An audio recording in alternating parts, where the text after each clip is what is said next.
My name's Sophie and I'm a religious studies student here at Canterbury Christ Church University.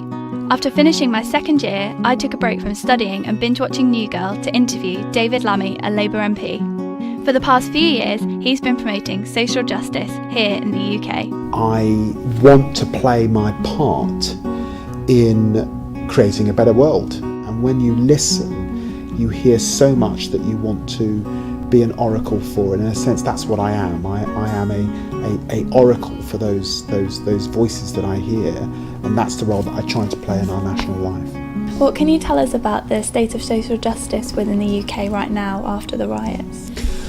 Look, I think that riots and recession go together, and just as the economic crash was not just about regulation, it was about selfishness and greed, so too riots are not just about more policing on the street, they are about a breakdown in social order. My own view is that the riots are a response to two quiet revolutions that we take for granted in Britain and Western democracies.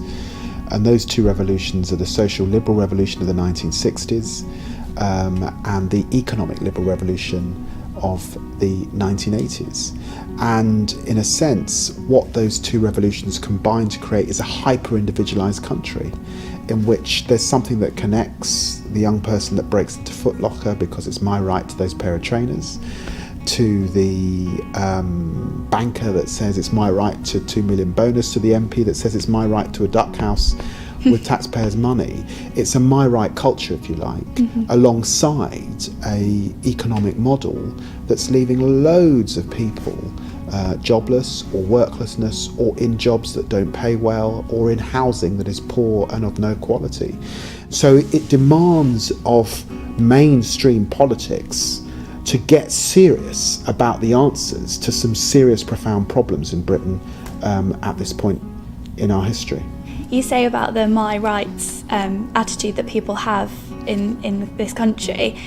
Do you think that that's because we are a socially just country, not socially just country? How would you define our country? The big issue of the 20th century was freedom, and this country played a big role in fighting for those freedoms. Freedoms for women, freedoms for ethnic minorities, freedoms for gay men and women, freedom for working people that of course created the Labour Party. Those freedoms come with responsibilities. So the real challenges today are how we come back together. It's not me, myself and I, but we, us together. We're dependent on our parents, we're dependent on our neighbours, our teachers, our fellow workers, strangers. How do we get that glue working in a stronger way so that we're not just a hyper-individualistic country in which people look after themselves or at best solely their families? I would be very attentive to young people particularly. I think it's disastrous that so many are still unemployed in our country, just under 1 million. I mean, I also think that we need to think very hard about aspects of a materialistic, consumeristic culture. There's more to life than just shopping.